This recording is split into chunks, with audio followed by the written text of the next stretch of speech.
गावाकडे आल्यावर पार्टी तर झालीच पाहिजे, नाहीतर त्याशिवाय सुट्टी पूर्ण होत नाही.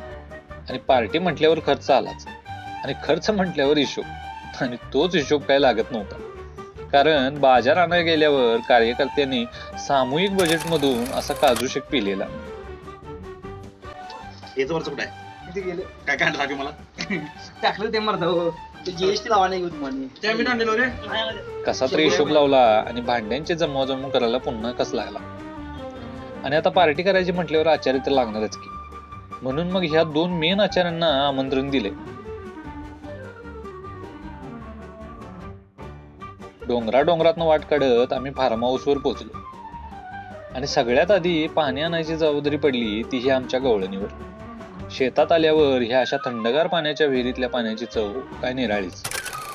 आणि खास पार्टीसाठी आणलेले 2 आचारी झोपा काढत असल्यामुळं पार्टीसाठी नवीन 4-5 आचारी तयार झाले.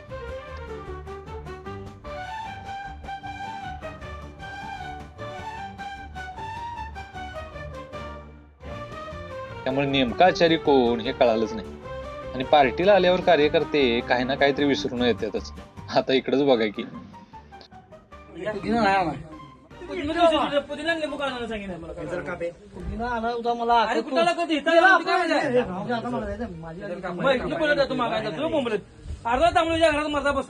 तर आता इथं आमची पार्टी चालू आहे आणि सुखदेव काहीतरी विसरून आलेला आहे, त्याच्यामुळे जरा दंगा चालू आहे.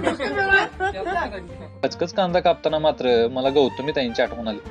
आणि सगळ्यात भारी म्हणजे आमचे हे 2 आचारी, एक मुंबईवरून मागवलाय तर एक इंग्लंड वरून. कसं का असे ना, पण शेवटी एकदाच मटण शिजलं.